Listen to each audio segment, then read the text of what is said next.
We've all seen the grainy surveillance video showing criminals, even cheaters. Michael leaves, gets into his car, and our detectives follow him. But what about surveillance of you, taking a not-so-legit sick day? We get calls from companies often, and I have to say it's a large part of my practice. Former police sergeant turned private investigator Chris Paoletti says employers hire him when they become wary of excessive employee sick days. We talk to the company and find out as much information as possible. We try to get pictures of them.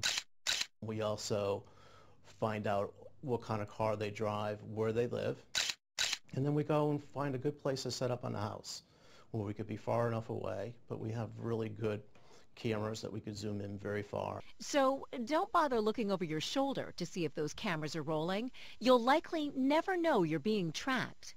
And then there's GPS. Sometimes we attach it to the car for the client, but they could be attached underneath the car. They have, they come with a carrying case. Okay. And this carrying case has a big magnet on it. So let's test this GPS tracking device out. We're going to track Chris's brother, Dan, and I'm just going to place the device at the back of the driver's seat. As Dan drove off outside, we got down to business inside.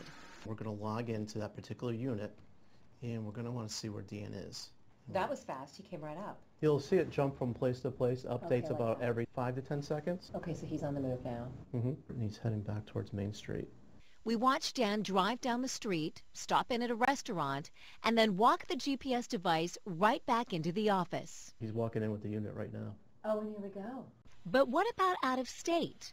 Well, your sick day shopping trip to the Big Apple will be on Chris's radar screen just as easily as your sick day trip to the beach.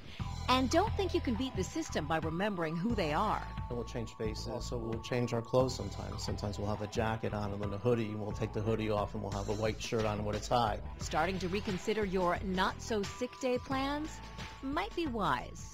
It could happen to you. Carrie Lee Mayland, NBC Connecticut News.